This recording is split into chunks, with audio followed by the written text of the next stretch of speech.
again, Poken. Simple interaction. Michael, can I Poken with you? Great. Green light, done. I've got his details, he's got mine. Simple as that. All right. Around here, there's some survey questions on that board there. And on the outside, there's a placard with these tags on them as well. All right. What you do, you go up to it, hold your Poken against it, wait for the green light, and you've answered the question. Please, guys, we need these questions answered after every session because we need the feedback from you guys. Please make sure that you do answer the questions. The boards will be there, although some of the boards, the questions won't remain the whole day. After every session, the small ones will be changed. The big ones has got 3 questions on them. Once you've answered it, it's done. It takes 2 seconds. Please answer them. It's for the foundation. Thank you very much. Any questions, please feel free to come through to us. Thank you.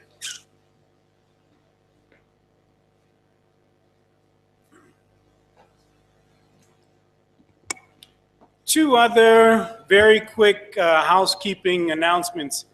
You should have a flyer that allows you to indicate which session you'd like to participate in. Can I have a show of hands if anyone that does not have that? Please make sure that when you leave this session, you take it to the front desk where you registered and you leave it, please. Okay? Also, just to let you know, and I don't know where our hostesses are that have our roving mics, there will be, okay, your name is? Henriette has just informed me that she will also be in the room.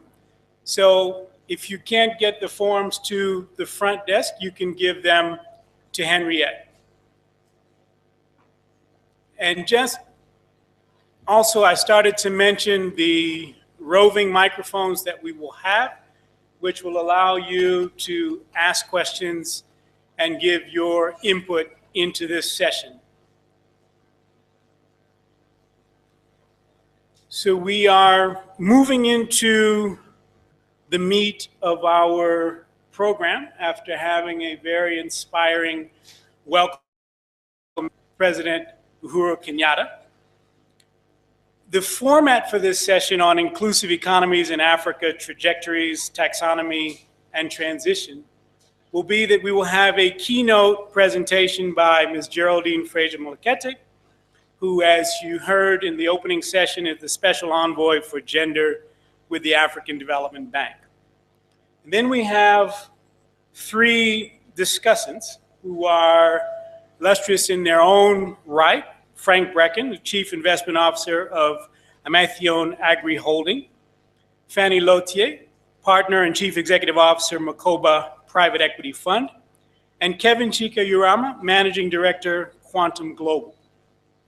So what we've asked them to do is to give their insights on the topic of inclusive economies for about 5 minutes, and then to respond to the keynote address. And once that has happened, we will then look to have an interactive dialogue, a discussion with your input as well. I'd like to then introduce our keynote speaker. So Mrs. Geraldine Jocelyn Fraser-Moleketi is the Special Envoy for Gender, the African Development Bank. Previously, she occupied the position of the Director of the United Nations Development Program's Democratic Governance Group. She oversaw the organization's related strategic and policy work in 197 countries and territories around the globe. She was also appointed by the Secretary General of the United Nations as a board member of the United Nations Institute for Training and Research. And prior to joining the UNDP, she served successive terms as Minister for Public Service and Administration in South Africa from 1999 to 2008, and as Minister for Welfare and Population Development from 1996 to 1999. She's also served as National Deputy Elections Coordinator for the African National Congress from 1993 and 1994, in the lead up to South Africa's first democratic elections of April 1994. Please join me in welcoming Mrs. Geraldine Fraser-Moleketi. Thank you. Thank you very much, everyone. I'm going to start with an anecdote. We talk about inclusion, but I think this morning, all of you inhaled and nearly hyperventilated when I went to stand behind this lectern when it was over there. And they didn't have this platform I'm standing on right now, because you barely saw my nose coming out at the top of it. At least I know my colleague on the left here had a big concern. The little platform was taken away, so it made the shorter ones of us who had to speak find it a challenge. But we thought as long as I could see you, you could see me, that was fine, but there was voice. So if nothing else, wasn't height, but there was voice this morning. So good morning, and it's good to be here. That was not the serious part of the input. I would want to touch on the whole question of growth trends and trajectories, not in too much detail, because I think that I'd be restating the obvious to all of you. And a lot of this has been raised this morning already. We know that African countries over the past 1.5 decades have posted an impressive GDP growth rate of about 6%. Nearly double the growth rates recorded in the previous decade and 4 times the current average growth rate of Europe. This was stated this morning, I'm restating it. We also know this growth pattern, while tempered by developments in the global economy, is expected to be sustained over the period of 2015 to 2018. Africa, therefore, now is the fastest growing continent in the world. And as stated this morning, it's also expected that 19 of the 30 fastest growing economies in the next 5 years will be African.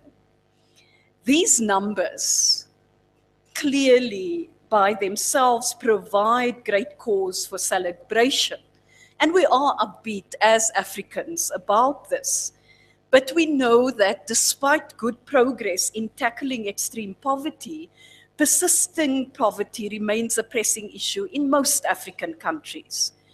We also know that economic growth is often tied unequivocally to a correlating improvement in employment levels.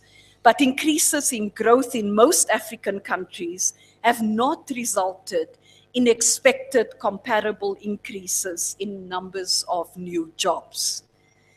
We also are deeply conscious of the fact that recent growth has not benefited all groups equally and has been characterized by widening inequality. So what is inclusive growth? And there were definitions, and I think it was captured quite well.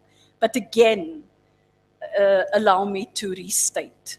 Inclusive growth has become a central idea in development. Inclusive growth comprises both participation and benefit sharing.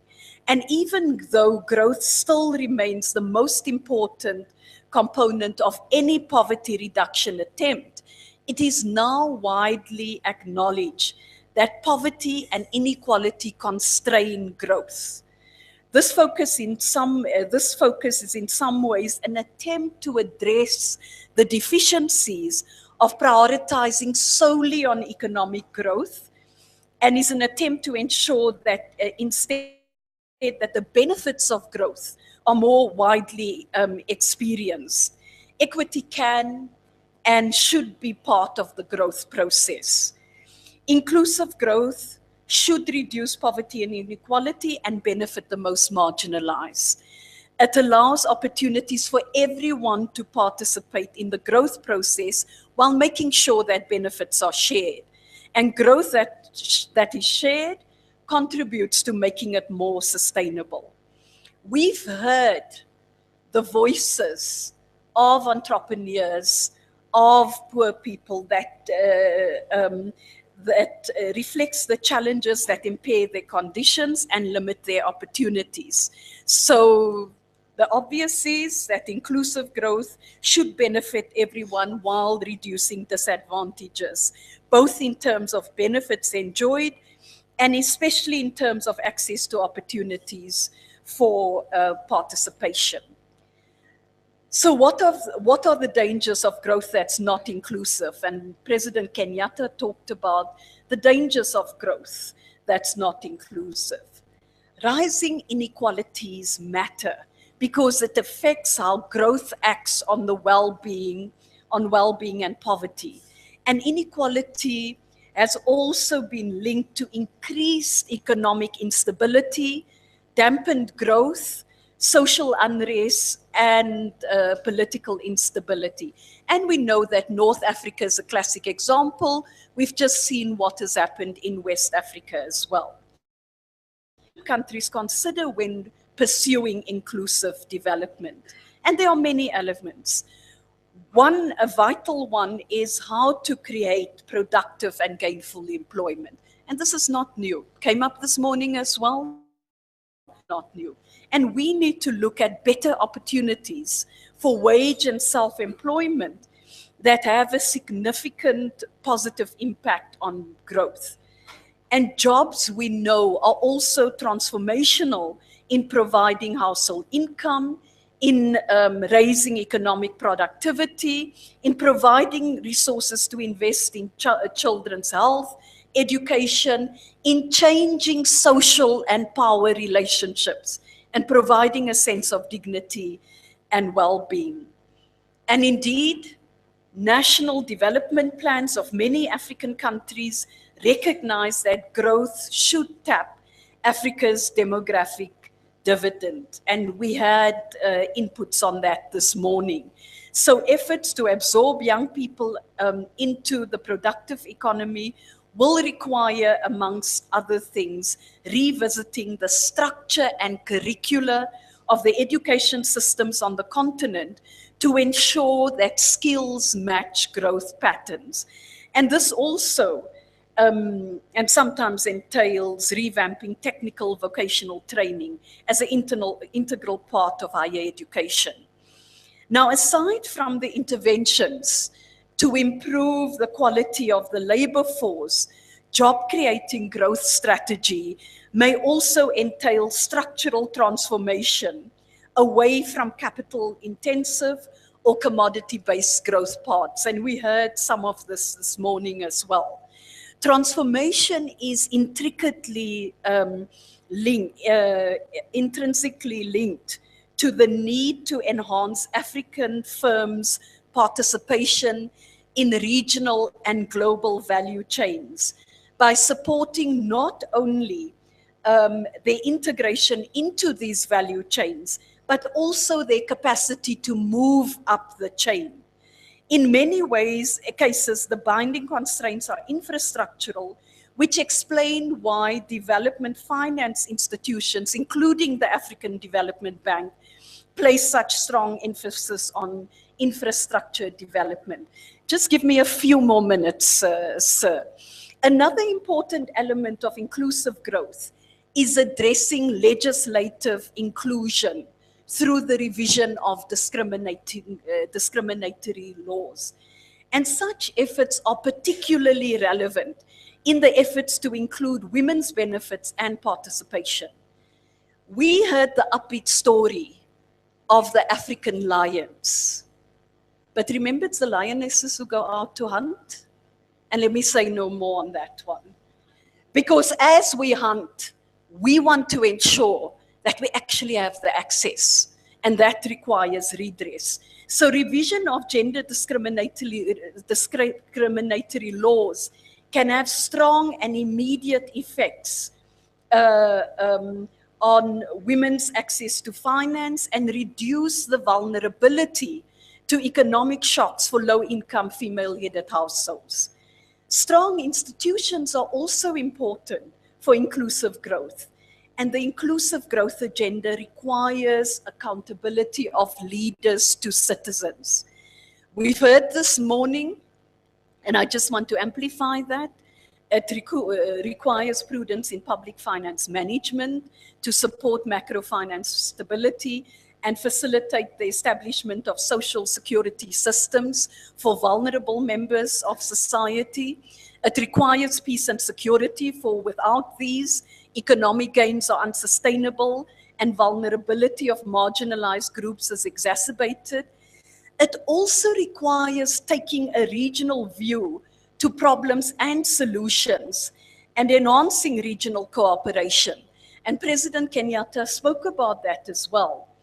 And this includes what is seen politically as sensitive, yet important, and that's such as the free movement of skills. We need more of this.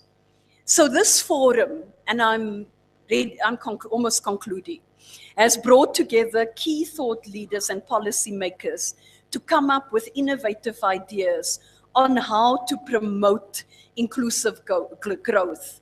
And I can't say it better than the president has said it this morning when he said, we have not come here to invest in thinking of yesteryear, close quotes. I think he's captured it well. We've not come here to invest in thinking of yesteryear. So we've got to focus new ideas and narratives to the advancement of an inclusive economies approach with key African institutions and influencers, and they are there. We also need to ensure that with the participation of thought leaders, we develop analytical and operational tools that will support Africa's journey towards broad-based economic development. Social inclusion, productive employment, and sustainable development are not straightforward byproducts of economic growth policies. And policymakers need to intentionally shape and channel market forces into context-specific interventions that may lead to large positive welfare impacts for those who are most affected by inequality and exclusion. So the key issues and questions to be addressed during the forum, they've been raised this morning. I've raised it. I'm just repeating it. How can Africa invest and promote inclusive growth? How can regional integration promote inclusive growth? How can the private sector contribute to inclusive growth? And the rest that's been raised is part of that. Our contribution as the African Development Bank has been well sketched out this morning. And I fortunately am not running the risk of things being left out, but I'd want to state the goals of our 10-year strategy are inclusive growth and sustainable economic development and transition to green growth, and not going to talk about that.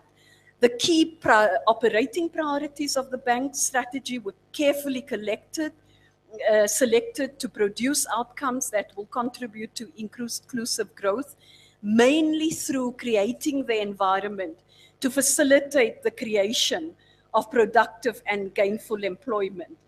I can talk about the numbers, and I'm not going to do that because I have colleagues here who are even better qualified to deal with it. But I do want to say that as we dealt with the overall strategy and our focus on infrastructure projects in energy, transport, and the water sectors that contribute to creating opportunities for employment, job creation, and social service. As we looked at and are looking at private sector development, as we're looking at governance and skills development and regional integration, we also saw cross-cutting areas as those being gender equality, agriculture and food security, and dealing with fragile states. But I think today, we're not going to fill new wineskins or old wineskins with new wine. We are going to think differently and make a difference to ensure the change that will impact on all Africans. I thank you.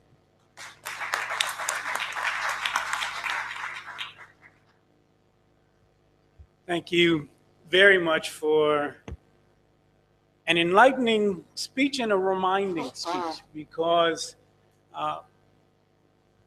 you cannot understate key themes of inclusive growth.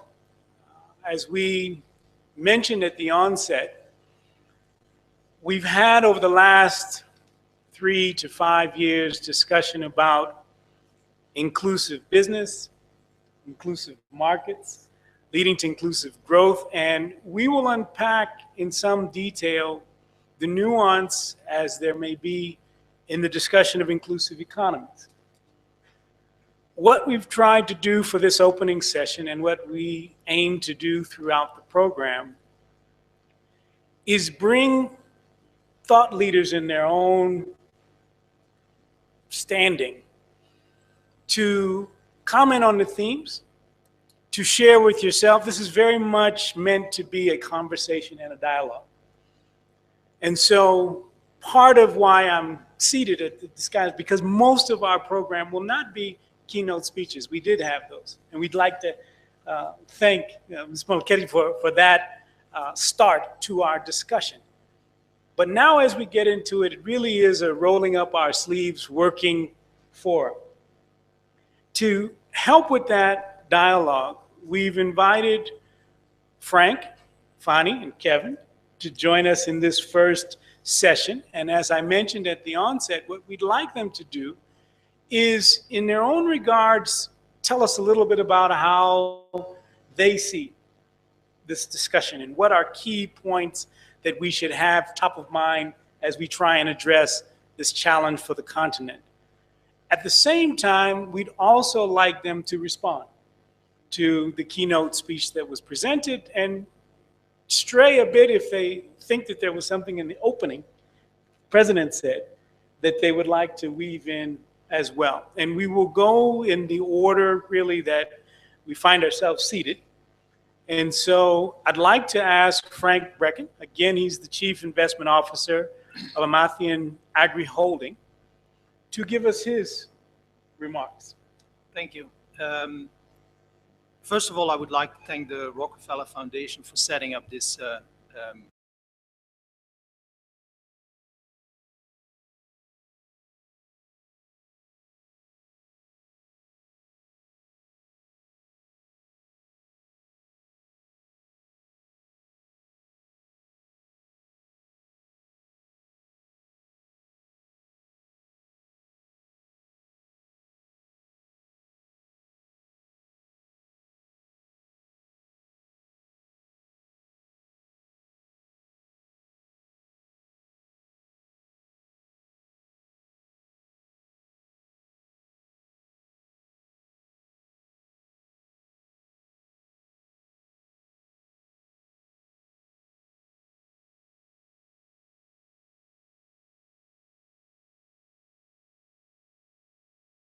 Africa is taking in 5 or 6%. It's just not enough. It's not enough to even keep up with population growth. And you will see me referring often to China because I've spent 4 formative years in China whilst China was growing very fast. But the China government realized very much that just to improve the general well-being of the population, 8% growth was required, and at a much lower population growth. So I think we should be very careful in being jubilant about 6%, because the reality, statistically, it's not enough. I had the good fortune of living in several countries in all shades of gray in terms of inclusiveness, from Switzerland, Colombia, China, England, Colombia, Africa, you name it. So I've had some personal experience around what are the key drivers about exclusiveness, and these are personal observations. I think that inclusive economies in itself is a somewhat of a too narrow debate, because it's actually about inclusive societies. Inclusive economies can only exist and persist in societies who have a real vision about inclusiveness, who believe in structural values such as equality and meritocracy. And one of the key questions that African countries and African societies must ask themselves is, are they really as a society dedicated to these inclusive values, or are they actually dedicated to values of exclusivity? I think that unfortunately for Africa, we have all been caught up in a sort of an ideological debate about the role of government. On the one hand, the role of government should be small. You all have followed the US debate about small government versus big government, including in Europe. And in some ways, Africa is being caught up on it. But I do think that the whole debate about inclusive societies and inclusive economies is actually about the role of government. And I personally, as a European, I believe that at the core of the role of government is creating inclusiveness. So my plea is actually, strangely enough, as a representative of the private sector, is I do believe in big government in that sense. Now, unfortunately, of course, Africa did not have the good fortune, like Europe, of having a serious shock treatment like a Second World War that shook the society in such a way that we did have to choose for inclusiveness.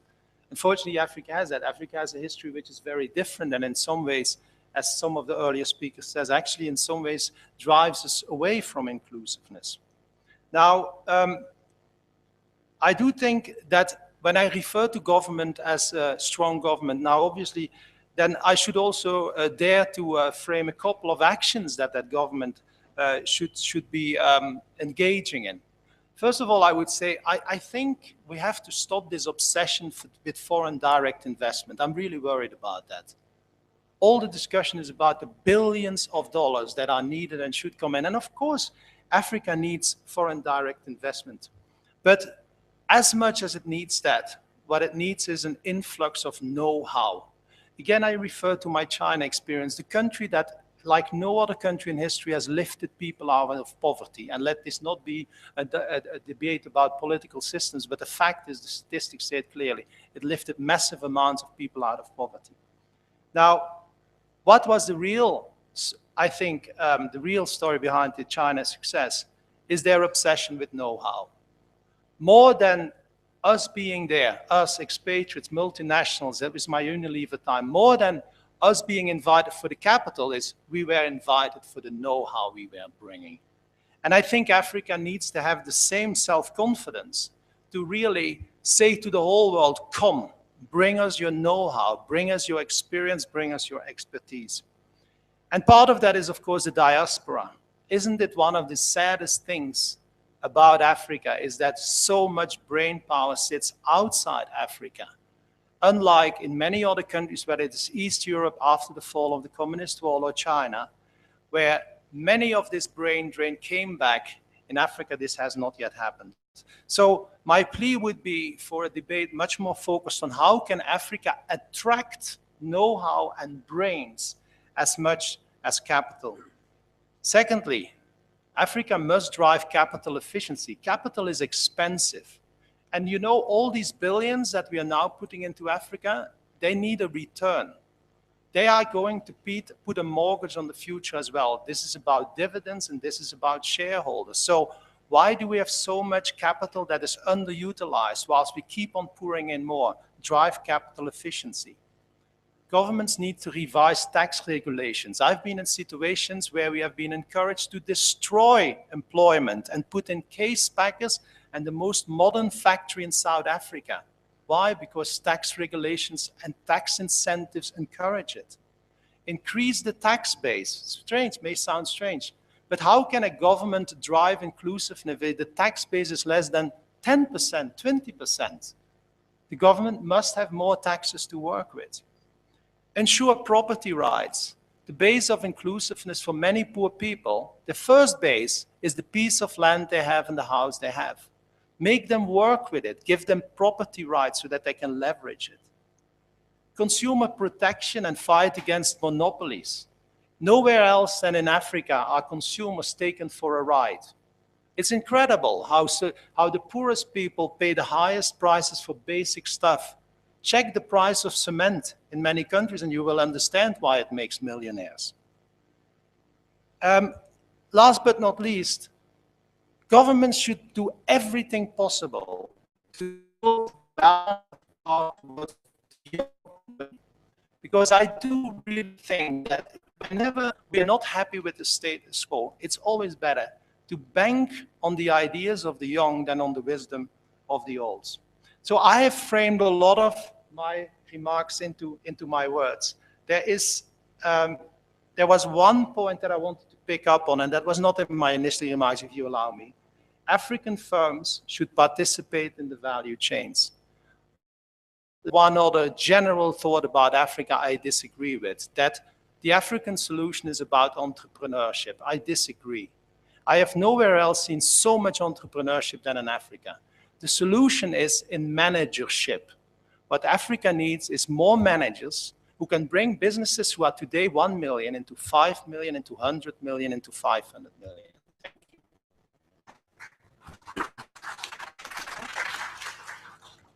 Thank you very much for those remarks. I wrote down one of the points that you made in an interesting twist on the letters FDI, from foreign direct investment to foreign direct intelligence, because we want knowledge to come to the continent.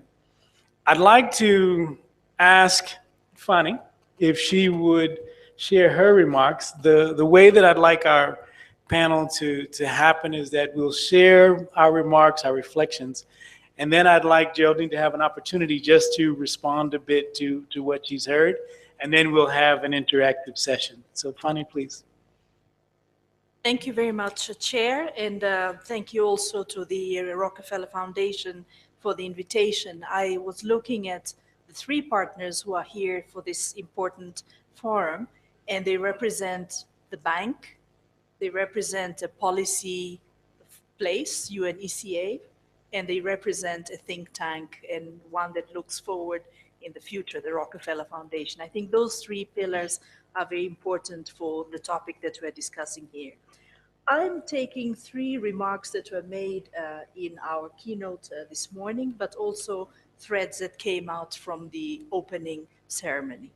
And I want to focus on skills, firms, and policies. I'll start off with what is seen as successful in inclusion in terms of what Africa has achieved, and we see that by looking at the Millennium Development Goals. And when you look at that, you realize that the African countries that made it to the top 20 in terms of progress in meeting the Millennium Development Goals succeeded because they delivered sustained and equitable growth, and also they maintained political stability and human development. And I think this came out very strongly in the keynote speech that we heard in this session by Geraldine. Now, some of the solutions that these countries used and employed to get the success in implementing the MDGs related to enhancing the performance of small and medium enterprises, and particularly in domestic and regional economies. But also, they looked at including the contribution of those small and medium enterprises to local consumption, jobs, trade, and export income. So very much what my colleague on the panel, Frank, has just said. So these issues remain critical going forward, and I think it's important to look at them because of the patterns of inequality or inclusiveness that Africa is facing. When you take a simple diagram and you plot economic growth on the x-axis and you look at the degree of inclusiveness, and you can use different measures, I looked at the percentage of low-income people and the share of the economy that they own. When you look at that, three things jump out. You notice that they pretty much mimic each other, meaning growth can deliver inclusive development, but there are a number of spikes that jump out. The first spike is a country like Central African Republic because of conflict. The other spikes are countries like Liberia and Sierra Leone. They're just out of conflict, but now they have a massive pandemic that they're handling. And then you have countries like Tanzania and Zambia. They are actually, they shouldn't have an excuse to have non-inclusive economies because they've been stable. So it's more a question of the sources of economic growth and how those are channeled to deliver inclusive development results. So in the context of this, let me throw three game-shifting trends that are of relevance to this conversation if we are not to be repeating what was successful in taking us through the MDGs now that we're in a different set of challenges for post-2015. The first thing that Africa has to contend with is deindustrialization. So we have to deliver inclusive growth when industrializing is not going to be happening the way it has in the rest of the world. So what does that mean? It means demand for design skills. This is very high-end, highly educated people, but creative as well. It is also demand for manufacturing skills, but of a different kind, not very large scale perhaps. And also demand for balancing marketing skills with creative skills. The other big trend that's happening is automation. It's happened in the mining industry already. 47% of today's jobs can be computerized.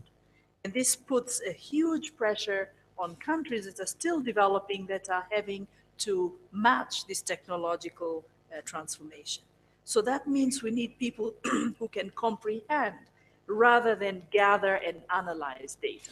That's a skill set that is very key. And then there are a number of disruptive forces that we need to worry about that are driving unemployment and inequality. For example, Frank already mentioned the fact that cognitive and interpersonal skills in the way managers function and how they can grow businesses and manage higher is one of the areas that becomes highly in demand. But also the type of education that is needed, which requires a balance between vocational skills and skilled managers. So how we get the two extremes together just for the job sector in manufacturing, agriculture, or any of the other areas. The last two themes that link to these game-shifting trends have to do with consumption and income.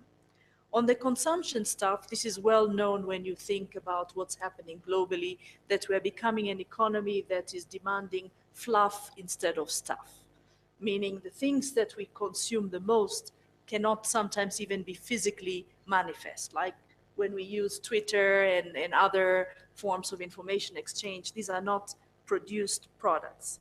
So that means people in advanced economies are going to be spending more and more in those areas where the developing countries have challenges still to deliver: health, education, and communication. So that means that globally there is going to be pressure, and we need them here in Africa. So we have to generate a space that can balance both the global labor market needs plus the needs on the continent. We also have already a short supply of teachers and engineers. So we again have to advance further than the global labor market has in terms of those skills. And this is a good advantage for Africa's youth, and we can bridge the inclusivity gap by looking at how we balance those areas. On income, it's mostly around concentration of income to a very few skilled people in poor governance. It's difficult to deliver inclusive growth. And there, the big challenges we have to worry about are the risks that are facing us in terms of commodity prices that will be fluctuating in the future, pandemics, we are already facing one, and then tensions of transition, particularly as we regionalize. But at the same time, we have opportunities. We have agriculture. It's a very important sector, and I'm sure we'll talk more about that. We can undertake a skills revolution and be the continent that delivers education in a very different way. And this is quite open for Africa to take on. And then, of course, the role of the small and medium enterprises. I want to close with two examples, and it links to the golden age versus youth. And it's a paradox for Africa, because at the same time, we have a youth bulge, but we are also living longer. So we have to also worry more about the golden years than we did previously. And I'll take the example of pandemics to give a quick, different way of thinking about skills for that. And the second example is on the role of small and medium enterprises as drivers of inclusive growth. We know that health has been a challenge for us, and the recent crisis of Ebola raises that premium very high. So there are two countries I want to bring on this extreme. One is Ghana and the other is Guinea. When you look at Guinea, it has been growing. It's has a lot of natural resources, but as it's grappling with Ebola right now, you can see the shortage of the education system and the link that it has to policies that are inclusive in general. The country, like Ghana, has 0.1 physicians per 1,000, when what the WHO says is you should have at least 2.8, right, for quality service. 3% of the population is over 65. And during this crisis of Ebola, they had to go to the retired doctors to bring them back to work in order to meet the health demand in a short time. So what does this tell us about the skills area? We have to find a way that education delivers for the young people, but because we are living longer and healthier, to also use golden years in a different way. So Africa has a twin challenge, both on skills and on retirement, in a way that perhaps other continents have not had to face at this given time in development. I have many more ideas I could develop in that, but in the interest of time, I will skip those and say a few words about the role of small and medium enterprises. SMEs are really the workhorse that delivers inclusive development, because that's where the majority of people are employed.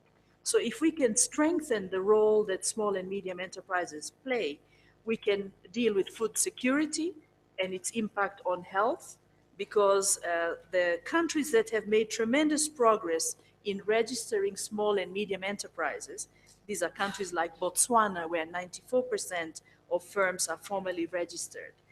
And they have actually delivered tremendously on the food chain. So the role that small and medium enterprises have in food security is tremendous, and that can be one driver to impact on inclusive growth. And here you have other countries that have made tremendous progress. All of the top MDG performers had made progress in this area as well. You have Kenya, 91% companies are registered in Kenya. Rwanda at 90%, Lesotho 87%, Mozambique 86%. The second one is SMEs and regional trade. And there again, and this will be my last point, delivering the opportunity space for job creation, particularly in agriculture, requires much bigger markets. And small and medium enterprises engaged in the agricultural value chain are really a tremendous vehicle. It was said this morning in the President's opening remarks and also by our keynote at this session. So there's a wide breadth of the types of jobs that can be created through trade, and the inclusiveness of these jobs is really one of the key factors. For example, if you take scientific knowledge that can be used in agriculture, it can help absorb the unemployed educated, which Africa is starting to have a problem with. If you take mechanization of agricultural processes, these are the vocational type of jobs that could employ high school and secondary school educated people. If you look at irrigation and transport, again, combination of science and technical skills that could generate a lot of jobs. And I think this is really one of the key factors we could look at in terms of inclusive growth. So I conclude by saying that success in meeting the MDGs tells us that we have ways in which we can generate inclusive growth in Africa, but policies need to be defined with these game-shifting trends in mind so that we are not repeating the ideas of yesterday. Thank you very much. Thank you very much, Fanny. When you concluded your remarks, there were a number of themes that actually came to mind again that brought back some of Frank's comments as well.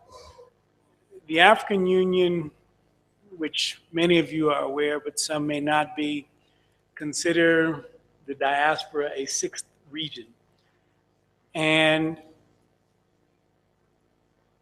Fanny's discussion about skills and Frank's discussion about the need for managers, you find arguably one of the largest constituencies of Africans with managerial skills in the diaspora.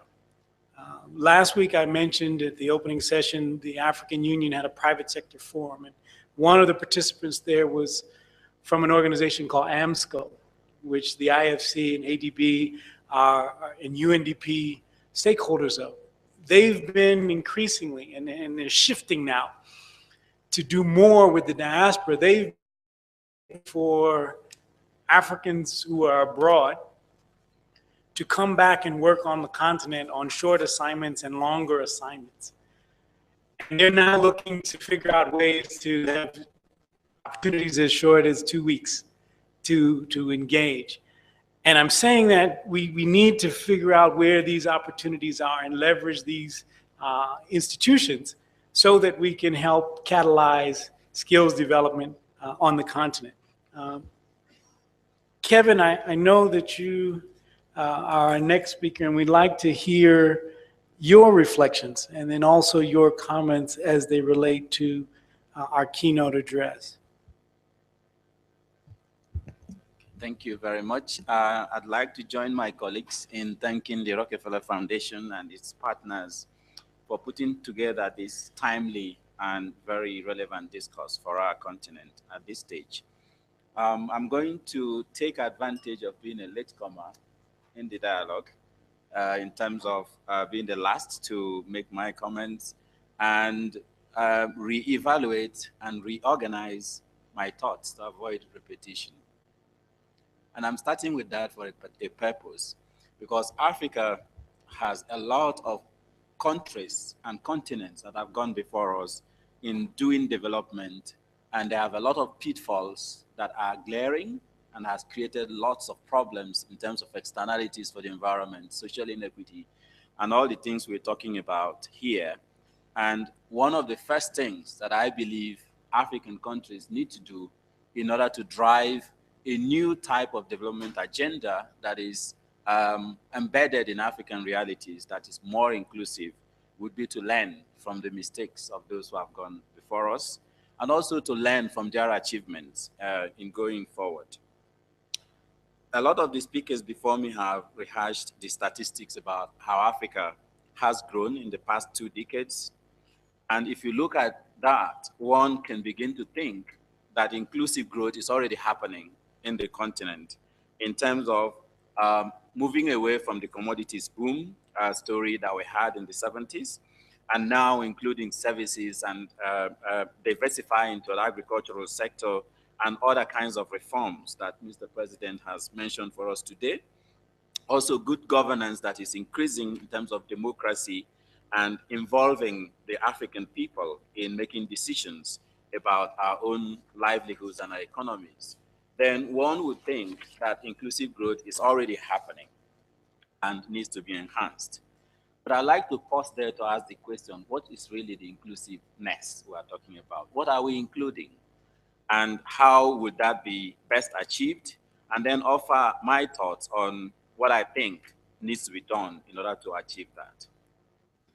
There is a problem with the use of this term, actually, because many people talk about broad-based growth, shared growth, pro-poor growth, green economies, and there seems to be that feeling that inclusiveness means only making development and growth benefit the poor and people who have been excluded thus far. But inclusive growth actually goes beyond that. Inclusive growth is not only benefiting the poor, but actually creating the opportunities for wealth creation that happens equally, both for the poor and the rich. I like to draw that attention because the discussions on inclusive growth, if it just tends towards bringing on those who have been excluded so far, it leads to some kind of resistance by those who are included so far, because economic principles would mean that they want to maintain their oligopoly of the system and therefore not allow others in, which in many ways seem to be what has been happening in Africa. And that's why I'm trying to draw that analogy, so that our political elites, our economic elites, and the rich people on the continent will begin also to see the value of inclusiveness in creating wealth and providing opportunities for a better broad-based growth that has better quality, better sustainability, and resilience, even in the long run. And these words are the things lacking in the current growth paradigms that we see in the global north. And living in the current era of global recession, where much of the economies that we've seen that have grown so fast, in many ways have also been a little bit inclusive, we see them foundering in many ways in the current global economic climate that we have. So inclusiveness has to speak of three things, in my view. One is equity. The other one is equality of opportunity, which many people have talked about, and also protection of people in the market systems through property rights and other legislative systems that makes sure that if I want to participate in an economy, I'm not disenfranchised or disadvantaged in any way. And one major characteristic is also productive employment creation. One of the flaws of thinking about inclusive growth as pro-poor growth alone is that it's more like thinking of handouts to the poor while they cannot continue to participate in the economy. And there's this old saying that if you want to help a farmer for a day, just give him fish. But if you want to help him for the rest of his life, you teach him how to fish. And I think that teaching our people how to fish by building capacity for them to participate in the economy and also creating an environment that does not exclude anyone by gender, by age, by race, or even by nationality is what Africa needs to look at in terms of moving forward for inclusive growth on the continent. Then I asked the question, how inclusive has African growth story been so far? A lot of the times when we gather as Africans, we always bemoan the negatives, the things that we have not done well. But if you look at the growth story of Africa, there's a lot of positive that has happened at the moment. Average incomes growing by 1/3 in the past 15 years and projected to grow, to double in the next 22 years. Macroeconomic stability increasing, good governance increasing, foreign direct investments coming in, but the quality in terms of how it is invested needs to be looked at, and also African business growing and taking charge of most of the sectors of our economy. And the one that is really very close to my heart, social innovations happening everywhere amongst the youths and women of Africa. And these are all signs and tools of inclusiveness that we can actually take forward. But if you look at that structure, then you find the African middle class is still very fragile because the structure of the middle class is such that they can easily slip back to poverty with very minimal shocks that can happen in the economy. Social indicators of growth leaves much to be desired, with poverty increasing, malnutrition increasing, food insecurity still there. Little structural transformation has happened on the continent, and sustainable job creation not really happening at the level at which one would expect it to be. What then should we do in order to be able to move towards inclusive growth? A lot of the points I've noted has been pointed out here, but I want to draw a difference in terms of well-designed social protection programs should only be applied at very early stages of development, because that actually can be a problem in terms of dependence, creating dependency syndromes, and also eating deep into the budgets of countries that are otherwise strained. Targeted policy interventions, a lot of which has been mentioned, are very necessary in terms of countries actually looking at what are the major constraints for inclusiveness in their economies and focusing on that. Structural transformation and economic diversification, very key. A lot of the growth in Africa are still resource-driven, and value addition and beneficiation along the value chain still remains low, and that is the role for innovation, capacity enhancement, and technology that we need to look at more. Productive employment is also key. It's not just about having jobs. I've been in many meetings where people talk about recycling and actually job creation, when they're actually creating debt traps, because people are working in very poor conditions, and you just count the numbers of jobs created, even if they are going to work for 5 years and die of toxic substances that they inhale and all the time. So we need to think more carefully in terms of the quality of jobs, the quality of growth, and the kinds of policies that we put in place in order to ensure inclusion. And at this stage of Africa's growth history, we should start stepping away from the poverty alleviation rhetorics and start thinking more about wealth creation. It is not about giving money to the poor so that they remain there and not enter the market, but actually empowering them through knowledge, through technologies, through innovation capacities, so that they can participate productively in the labor market. And doing that can only be good for both the rich, the poor, and the economy in general, because what we do is we become more productive, grow the economies better, to the benefit of everyone. In summary, I don't need to talk about tax reforms because it has been handled already, and also reforms in the energy sector, agricultural sector, and natural resource sectors, which are key in many African countries. But in summary, I would like to end in a very optimistic view that African countries have done well in the past decade in terms of edging towards inclusiveness in its growth history, but much still remains to be addressed. But policy opportunities do exist and are very feasible that we can apply in order to create more inclusiveness, and in more ways than not, engender better transitions to more inclusive economies, not copying from the rest of the economies that have gone before us, because we as a latecomer, just as I am, can learn from what others have done before us in order to do things a lot better. And then finally, mindset change. This is a word that has not come up since, and it's very important. I did some research for Codestria when I was doing my master's in Nigeria on breaking the vicious cycles of poverty in Africa. And I thought that capital injection and all these kinds of macroeconomic theories would help to break poverty.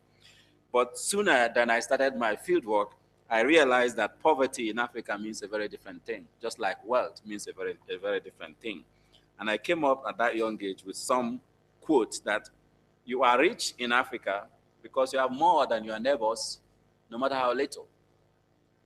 And with that notion, we need, it becomes more of an aggressive competitiveness that you want to take from others instead of create a broad base. It's not about wealth creation, it's not about welfare, it's about having more than my neighbor. And if that continues, inclusiveness will continue to be a mirage. Thank you. Thank you very much for that, Kevin. Colleagues, some are quite attentive to time and flows. We're at the point where we had said we would break for lunch, but we'd like to ask your indulgence for about 15, 20 minutes longer. One, so that we can have Geraldine maybe give her responses to the discussant's remarks, but two, so that we can have a bit of question and answer. Is that okay? Okay, excellent. We just want to be cognizant of your time and ask that indulgence. So at that point, I'd like to ask Geraldine, maybe if you have a few reflections about the remarks that our colleagues shared, and then we will open up the floor. Thank you very much. I'd want to start out by saying there's quite a convergence in thinking on this panel this morning and linking into the keynote address, or whatever it is, opening remarks, and the comments that have been there throughout the morning. There's a few issues I'd like to raise, and yeah, I'd want to make a point that was made by the late Prime Minister of Ethiopia. He said in on one global platform, he said there's a need to give Africa the policy space required. And I think as we engage here today, to a large extent, we're also trying to capture that policy space in order to shape to chart particular paths. Because the issues that we've raised here, we have been engaging with on the African continent since the whole discussion of NEPAD, you know, charting a new path. But I think there wasn't really the policy space granted or adequately captured by Africa to take it forward. Second point that I'd want to raise, just coming out of the discussions, the big question around skills development has also been a thread that's been there throughout, and we've heard it come through in interesting ways on the panel. Frank spoke about what he sees as the diaspora and the great loss, the brains of the continent. And I think we need to look at how we can ensure the brain gain. How do we use this skills, these skills that are in the diaspora, even when off the continent? And I think we need to think creatively on that.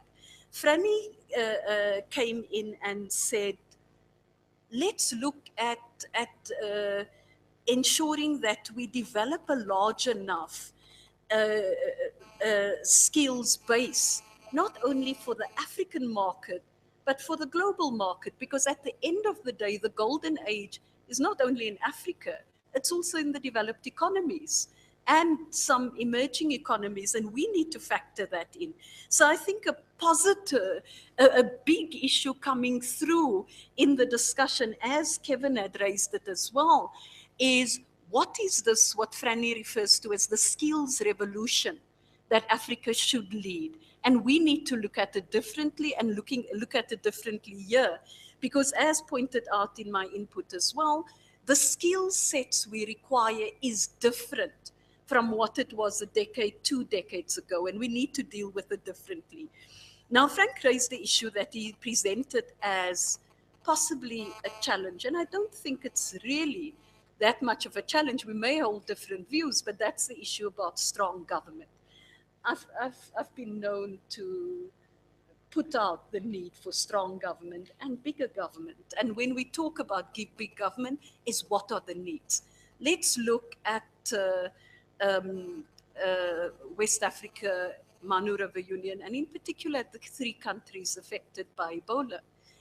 Weak institutions, weak public health systems, you know, and again it comes back to the issue of skills, lack of doctors and all, you know, when you look at health workers proportion to the population and so on. So, I mean, it speaks for itself, and Franny gave the statistics on this particular one. And mind you, where are health workers, even from those countries? They're in the diaspora, you know, and there's been a very systematic recruitment of, if we just look at health workers, specialists and doctors from the African continent. So I think we shouldn't lament it. This is where the skills revolution comes into play. Maybe last 2 things. Kevin, on the issue of social protection, I maybe differ with you a little bit in terms of emphasis. You said, and I don't want to misquote you because I know you may go to battle afterwards, and I'm ready for a good battle. But I think you said something like social protection, you need well-designed systems in the beginning, but you shouldn't create dependence, if I heard you properly. If it's well-designed, then it should also look at sustainability. And I think we need to look at social protection systems that's going to ensure that when we talk, and I agree with you about inclusive societies, we leave no one behind. We spoke about the MDGs, and that's what we've got to do. So let's see how we get it done, because if we don't have that, you're going to have a continued thinking of the culture of I want more. I want it differently, and I think we wouldn't want that. And you know, and so I can go on. Taxation, I think, is a big issue, and I think it's good that it comes in, because normally when people talk about the transformation of the African economy, the first thing you put on the table is, can we review the overall taxation and regulatory environment? And I think you make an important point where you say greater taxation, better taxation. But then at the same time, it comes back to government and public services, because there will be greater investment and willingness to invest in taxes if we ensure that the public services provided are effective and reach the citizenry as a whole. Because what happens to the middle classes and above? We go for public services elsewhere. We send our kids to school off the continent, and we need to turn that around. So again, coming back to the points raised, it's what do we do to deal with these differently? I'm sure I've left out many pertinent issues. And there's been the reference to deindustrialization. I think there is a need to look at the industrialization of Africa, but in a different way. And we need a revolution around that, because if we don't deal with that, we can't really talk about productive jobs. We can't talk about turning things around. So let's make it happen. So, not done a great job, but I think that the issues that have come is actually building on what should be dealt with in the discussion. And yes, we may disagree on the detail of some, but I think on the whole, we accept that exclusion and inequalities is not going to result in the transformation of the African economy. I also think there's no one, whether politician, business leader, or civil society leader who at this point in time thinks that inequality is the way to go. I want to conclude. There was an African economist who actually presented inequality in the following way. He says the rich cannot sleep because the poor cannot sleep, because the poor is hungry. And I think to a large extent, we all recognize, because it's not building the high walls that's going to keep the middle class and the business elite or political elite safe. It's going to be the change and ensuring real inclusion. So thank you very much. And I think the panel has really brought it all to the... Thank you to all the panelists. Now, I'd like to say we now open it up and we have a dialogue for the next 10, 15 minutes or so. Can I have a show of hands? We'll take those 5. Yes. Ask your questions and then we will have the panel respond. Please introduce yourselves so that we know where you're coming from and who you are. Can you raise your hands again? And I'll just 1, 2, 3 in the back, 4, madame, 5. Please. No, you have the mic. You're number 1. Thank you very much. My name is Sudarkasa. I'm from Ethiopia. I'm working as a consultant with IGAD, the Intergovernmental Authority on Development. I'm a sociologist by training, and you know how social inclusion is very dear to my heart. I'm very glad, I'm very pleased to be part of this very interesting debate, which is very important for Africa, for our development, for our sustainability. And I truly enjoy the various discussions, and you know, all the time I was taking notes. Every time everyone makes very sensible comments, and I'm very happy. Let me tell you, I have one question, and I want to share my understanding of the discussion in a very what you call framed way, in a schematic way. My question is, are we in the beginning of this very important discussion, or is just an end of a project, or an end of some years of activity, so that we actually share the experiences we have gained, or the lessons we learned in the process? This is my question. I hope I have answers. How I understood this discussion. I understood it in 4 ways. One, inclusivity requires the issues to be addressed, and there are quite a number of issues that all the morning sessions we have heard, especially the panelists in front of us have touched most of the issues that are very important, and I would in fact maybe mention some of them. I think education is very important issue as a part of the process of skills building, and also employability skills that would actually You address see some of me the issues. leaning towards my Yes. button Yeah. because Now I you know. asked the question and then we Yeah. won't have time if you restate Okay. a summary of what we've just listened to. I'm not going to the details, but I would actually just mention the 4 key areas that I gathered from the Can I discussions. just ask One for is you- target, I think the Okay. issues, the targets, the policies, and actors. I think we need to focus on this. Thank you very much. Thank you very much. And I'd like to be a friendly moderator, but in the interest of everybody having a voice, I may have to break with that. This gentleman here, and then in the back, and then we'll come back up front. Hi, Akhtar Bacha. I run a consulting firm, former head of Microsoft's corporate philanthropy. It's a great morning session we've had and some terrific discussions. I particularly enjoyed Mr. Braken's comments on focusing on inclusive societies. And we've talked a lot about economics, we've talked a lot about inequity. And when you really want to talk about equity and sustainability, which is what we are discussing, I'm just kind of interested that nobody has really touched on the issue of corruption.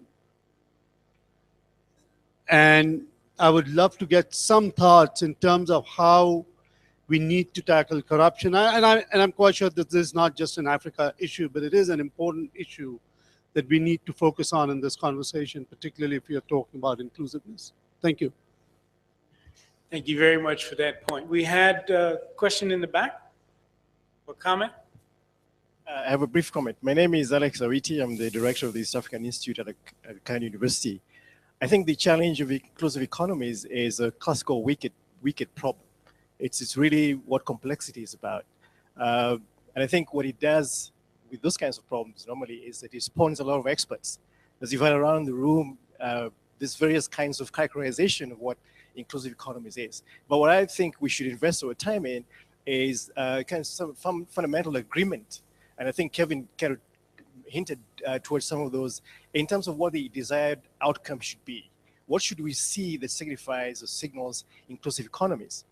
And then we should at least focus a lot of these discussions on what is the ecosystem of actions and investments to deliver those outcomes. I think that will really help focus the conversations, because I think it reminds me of the fable of the elephant, and many experts in the room, it can be anything, the tail. And I think what that betrayed was a very fundamental misunderstanding of what the bigger picture is. Thank you. Thank you. Madame? En français, but...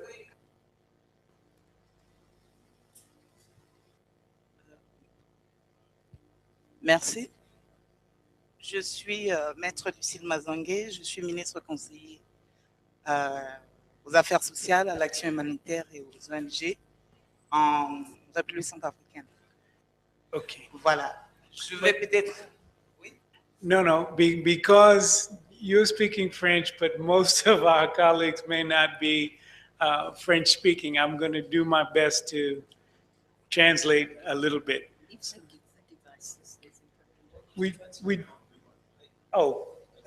Okay, perfect. Then what we will do, je vais vous demander à parler un peu plus lent et il va le traduire. Je parle lentement, c'est ça? C'est juste parce qu'il va traduire permettre. et puis allez arrêter. Oui, bon, j'espère ne pas être longue parce qu'en fait, j'avais beaucoup à dire, mais comme il serait question qu'on se mette en panel pour en discuter, bon, on approfondira la discussion. Allez-y. OK. Ceci dit, j'apprécie d'abord l'initiative de la Fondation Rockefeller qui nous a invités. Elle remercie la Fondation.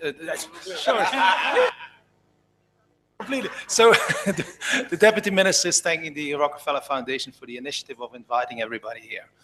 So. J'apprécie également la réaction des uns et des autres tout à l'heure ici. Plus particulièrement celle de Madame Frani, qui a quand même pensé à la République centrafricaine. She thanks the panels, and particularly Ms. Frani, who has given a specific African angle to it. Yeah. Alors, voilà, pour entrer dans le vif du sujet, j'aimerais tout simplement dire que on va peut-être pas occulter la situation centrafricaine. Hein, We should not hide the issues in Africa. Yeah. Tout simplement parce que vous le savez autant Central que Africa, moi. yeah. Vous le savez autant que moi. Bon, pour ceux qui connaissent la Centrafrique, ceux qui ne la connaissent pas, suivent les informations, ils savent bien évidemment que nous avons de sérieux problèmes chez nous. Everybody Okay. who follows the news, of course, knows about the very serious issues that now Central Africa is facing. D'accord, nous avons là ce fameux problème de la fracture sociale où on nous parle des conflits interreligieux. Or, au fond, il n'y a pas cette question de conflit interreligieux, il faut le soulever. Mais There is not. I'm not sure that I got this. Vous faites référence à le conflit qu'il n'y a pas un conflit interreligieux. Exactement. Okay. Exactement. Luckily, there is not an interreligious conflict. Ok, d'accord. Donc, voilà. Il y a, pour la question économique, il faut dire que le pays est vraiment, je dirais, au bout du gouffre. Le pays est vraiment dans la boue. Il faut donc chercher plutôt à le relever, d'où il est question que l'attention de tout un chacun ici soit, enfin, je veux dire, les leaders. Okay? So economically, we have to admit that economically the country is on its knees, and it needs to really find a second breath to get up again. So from there, a question to everybody present here. Voilà. Ma question est qu'il faudrait que l'attention soit soutenue et retenue, hein, à ce pays. Parce que nous avons un sérieux problème humanitaire. Quand on parle du développement, quand on parle de la relance économique, etc., il faut penser à la sécurité. Or, nous avons un sérieux problème de sécurité. Quand bien même nous avons les forces onusiennes qui sont là, mais qui ne sont pas totalement déployées, et ce qui fait que ça nous pose un sérieux problème. D'accord? Et ben, concernant les... Bon, je le dis de manière amassée. Les hommes d'affaires, on ne peut pas dire qu'au jour d'aujourd'hui, il y en a un qui pourra peut-être se lever la tête, tout simplement parce que tout a été détruit. Okay, so there's a serious security issue also for businesses who are not coming in. But c'est quoi la question exactement? L'attention. Yeah, exactly. L'attention soit sur la sécurité, sur la question humanitaire, soit vraiment soutenue. Okay. Retenue. So it's more a statement that please keep up the pressure to drive improvement in the humanitarian side, health side, and je fais donc économie de mes observations et je crois qu'on en parlera lors des panels. Je vous remercie. Merci beaucoup, madame. One thing, I mean, just on that point of things that we hadn't talked about, which as we think of our responses, it would be good for the dais to address the issue of governance, which was raised, the issue of party politics and the division of resource within a country is, I don't think we really mentioned that, but it's an issue when you talk about national inclusion. But historically, because, you know, in the comments that Kevin mentioned about if I'm better off than my neighbor, that mentality. Well, party politics globally and on the continent means that my party does better when I'm in office than other parties. How does that impact on our discussion about inclusiveness? And then lastly, the security issues. We didn't really talk about regional instability that comes from poor security in certain countries. So whether it's Boko Haram, Al-Shabaab, you know, we have these challenges that destabilize our economy. So in any event, with the 5 questions / comments that were raised, could we, again, I'm cognizant, I know that there will be some hands raised that we don't get to, but I would like our dais to be able to respond, and I would like us to be able to enjoy our lunch at 1, which was the compact that we made a few minutes ago. So Kevin, I'll just start with you and work backwards towards Geraldine. Please. Thank you. I want to thank the organizers and the panelists. I think I'm bringing my issue on the area of the untapped potential in Africa, and that is the persons with disabilities. I've sat in this room, apart from the president, I didn't hear any other person talking about it.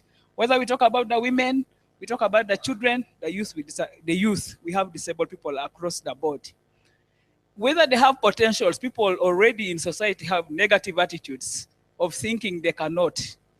They don't even give them a chance. I think as we sit in this room and talk about inclusive economies, we need to talk about strategies of bringing these people on board. In the banks, people say form groups. You go to a group as a person with disability, you're already judged and prejudged and said, you are not able to be in our group. So I think as we sit in this room and talk about Africa, this is about 10 to 16% of the population. And we cannot do without including these people on board. I did not introduce myself. My name is Asamo Helen Grace. I come from Uganda, and I represent people with disabilities. I think we need to begin talking of affirmative action. We need to talk about incentives. We need to talk about how do we bring these people on board. I am one person who does not support sometimes issues of social protection because they tend to be more of charity than building the dependence of people with disabilities. And you are kept in that cycle for political gain of leaders. So I think we need to come with strategies which are very clear in all the sectors, whether we talk about the children or the women or the youth or the elders. Let's have our mindset set to that. Thank you.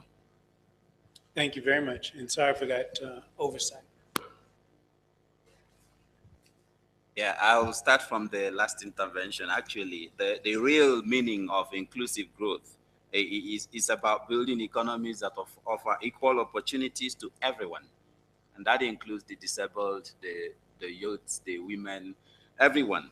And the only difference I make is that the opportunities is about the opportunity to be able to contribute to and benefit from the development process in itself.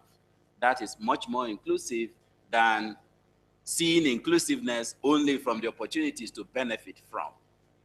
And that is the point that I'd like to really make. And that's where I thought there was maybe a misunderstanding in what I was proposing. So we need inclusiveness in terms of beneficiation, but we also need that inclusiveness in terms of contribution.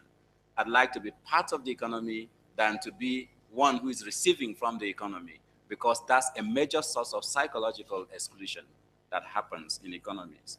And a lot of research, whether it be food aid, and Mamoudou will tell us from the Oxfam experience, that actually creates disincentive hypothesis for productivity and efficiency gains in major sectors of the economy. So we need to tackle that. Now, there was also this comment about insecurity. That was a major point for me. The dividends of non-inclusiveness is insecurity. And there is no way you can ever have a secure economy if chunk of populations of the economy are excluded. In Africa, where you have youths that make up more than 50% of the population, and only like 25% of Africans have access to decent jobs, what do you expect the rest 75% to do? To apply their skills, their energy, and capabilities to do? And the major problem in Africa now is that we have skilled unemployment. That is, people who are skilled and ready to enter the labor force, but are not given the opportunity to do that. And they start deploying their ingenuity in other things. And those other things could be Boko Haram, it could be any other thing that actually we call insecurity, that creates insecurity in the economy. So, and that's why I want to re-emphasize for our leaders, and I mean political leaders, thought leaders, intellectual leaders, business leaders, to realize that inclusive economy is the best way to grow, because it gives security to everyone. You can go to bed and sleep and really enjoy your money if your money has created inclusive growth in your economy. The other way around, if you don't, you won't sleep because the poor are not sleeping. Thank you. Thank you. Fanny? I'll pick up on three issues: the corruption question that was raised, and then the Central African Republic comment, and to close in on the wicked problem which was raised earlier. On corruption, I think one of the things I heard from at least the keynote in this session that Geraldine made, there are two things that we would be able to go in harmony between fighting corruption and having more inclusive economies. And that has to do with voice and participation and accountability. Because if we drive those two areas that really have a big impact on corruption, they can also deliver inclusive growth. So it's true in our panel, we didn't bring up those issues, but I think that is very important. And we do know that more corrupt, for example, there is no democratic society that has suffered famine. So that tells us that inclusiveness, at least with respect to food, has something to do with involvement and participation. So we should do more to fight corruption because it's one of the biggest risks for exclusion. On the question of the Central African Republic and the comment that was made by Madame the Minister, one of the things that struck me looking at data across Africa is that when you can harness the periods of stability to raise resilience, you can minimize either the onset of instability in the next stage or the duration of it. And some examples, for instance, societies that are able to have fast growing crops that you can harvest in 2 months or 3 months instead of 6 months or 1 year. That gives food security and it delays the onset of crisis because many times the tensions are related to economic factors, but they show up in ethnic or religious factors. So I think looking at this interface between improving quality of life during the periods of stability could help minimize the onset and duration of conflicts. I think that's very important, and I think Oxfam and others have done work in that area. I like the point that was made about wicked complex problems because this is really what we are facing here. And it relates to the comment you made at the beginning. Are we learning or are we sharing what we already know? And I think the advantage of thinking about building inclusive economies in a complex analysis setting is it would give us the chance to discover the new options and solutions that may come along. Because if you are in a complex setting, you look to maximize interactions, for example. You look to maximize variability because you can learn from that. You look to see surface change that is being driven by underlying factors that could go in very different and unknown directions. And I think observation and sharing can give that opportunity. And here the role of communication technology is paramount because we can really learn fast. The feedback loops can be sped up if we can engage in that. And I think the thinking of complex reasoning and putting it within that context can help us speed up the learning and speed up the sharing and discovery of new solutions as well.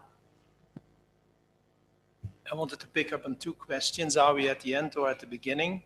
Obviously, I hope to think that we are at the beginning because I would not like this to be the end. If this would be a business project, then of course the business would define the objectives where we want to be in 1 year, 2 years, and 3 years' time and define KPIs, which to me looks pretty straightforward also in this case. And hopefully at the end of this conference, there is an idea of what is the objective, such like reducing the number of poverty by 100 million or increasing education levels by X, or increasing diaspora returns by Y, etc. And funnily enough, all that stuff is very fuzzy and never really defined. And then we measure it. For these talks, I often do research about what do governments spend on education? What percentage of that education is actually spent abroad for diplomat children, for example? Or how much have they increased? I can't find anything. There's nothing there. So maybe if we could come out of this with a set of objectives and KPIs and then ask politely the governments to measure on these KPIs, then next year there's something really tangible to talk about. On the corruption, I thought about mentioning it and then I didn't mention it. I think corruption is really a symptom rather than a topic in its own right. We should not forget that Europe and all societies intrinsically were corrupt. I mean, I think societies, if left unchecked, are corrupt because we are, by nature, we want to be insiders, not outsiders. So if we do all the stuff that we suggested here, I think it will automatically drive corruption down. If you take measures to make monopolies rent difficult, consumer protection, you make monopolies rent difficult, it will significantly reduce the space for corruption. If you increase the tax base, and by the way, I'm not focusing on the middle class, but if you make the tax base wider, it is well proven that the moment people have to pay taxes, they ask accountability. The problem in Africa is that people who don't pay taxes, they don't care. You don't care what the government does, but if you have to pay taxes, you do care. Competence.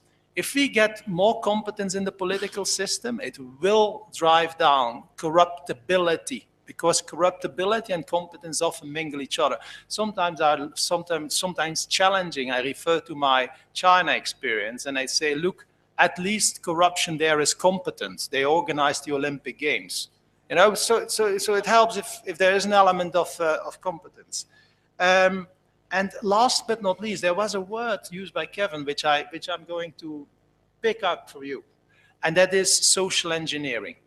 We should not underestimate how many societies, whether it's Europe or China, have gone through a process of social engineering that is incredible, which has redefined the role of women, which has redefined the role of young people, where you now have CEOs of 32 years old, etc.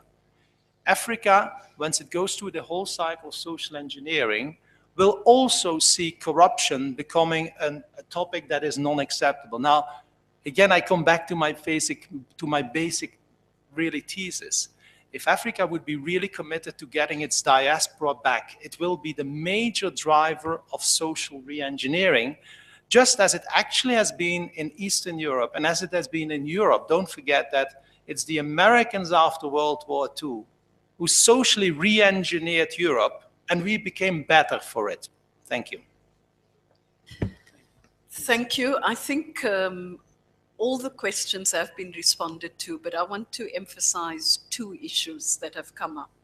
Firstly, on the last input that was made on disability, I think we acknowledge it. Kevin has explained how we saw it. But I think accessibility is a real issue. And if you look at this hotel, it's not incredibly accessible. So we also need to look, as both public and private sector, how we design our facilities, institutions and everything to ensure accessibility. I joked about it when I spoke about height earlier, but I think it didn't come out as clear as one should have been. The second point that was raised, where it was pointed to the fact that we had not spoken about corruption specifically, the written notes to the comments I've made includes that. I was a bit worried, and I don't want to blame him, that the facilitator was not going to have the tolerance to allow me to go into it. But under governance, and I made a reference to governance as well as accountability, this is very much part of it. I do want to emphasize, though, that corruption is not restricted to the public sector. It's also prevalent in the private sector and broader society. Corruption is also not restricted to emerging economies or least developed countries, because, I mean, if I use an example, if you look at Wall Street, I mean, very clearly there wasn't the issue of poverty there, and the rest is history. So the issue of accountability, strong institutions, strong frameworks, and so on. I think also when we look at governance and strong governance systems and strong accountability, that and accountability to the citizens, the whole issue of party politics and how you deal with those issues, even coming to questions that Franny has referred to, ethnicity and so on. I think we need to look at how we overcome that. But this is part of the broader inclusive societies focus that we should take forward. But thank you very much. Thank you. And colleagues, before we break, can you please join me in giving a very warm round of applause to, I think, what has been a very engaging opening first session. Before we head to lunch, I just want to remind everyone, please, we're trying to capture your thoughts on this session. So you have your token, and there's the ability for you to answer questions. Mike asked me just to remind you. This session, we will show everyone if you're struggling at all with utilizing this technology, but this is going to be how we extract your feedback from these sessions, and so we'd like to make sure everyone can utilize the technology. Also, lunch will be downstairs. There'll be ushers to show you how to get to the terrace. We would like to capture your presence here with a group photo. So I just want to let everyone know, please, can you kindly make haste to that point, because we'll take an hour for lunch, and so we will reconvene at 2:15. Lastly, we are hoping that you will share feedback real time for this. So our Twitter handle, hashtag Inclusive Economies 2014. Again, hashtag Inclusive Economies 2014. Thank you all very much for your patience for this morning session, and we will see you after lunch, and welcome again. Thank you.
Tabia zako zimeshakuponza mke na watoto wamekimbia, tulikukanya chunga heshima yako, mke na watoto wako nyumbani, ndio hazina ya maisha yako. Amigo, amigo, wakati tunakupa ushauri, uliona sisi watu fitina, twaingilia mambo yako ya ndani, na kwamba tukwache kama ulivyo, sababu wewe bingwa wa maisha.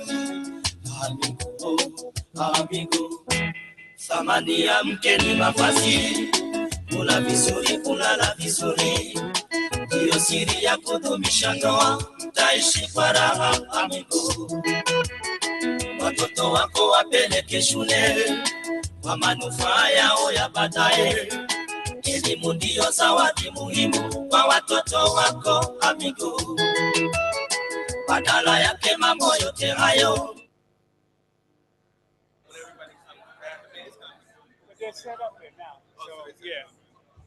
Colleagues, can I just remind everyone that we're trying to take a group photo downstairs on the terrace by where we're having lunch. Thank you.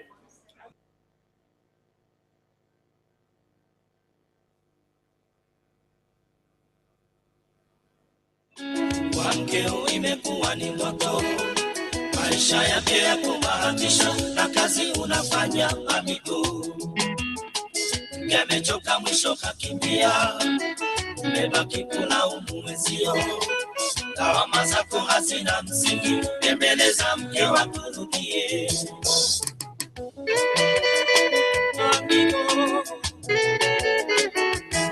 Amigo, wewe ni rafiki yetu, jirekebishe familia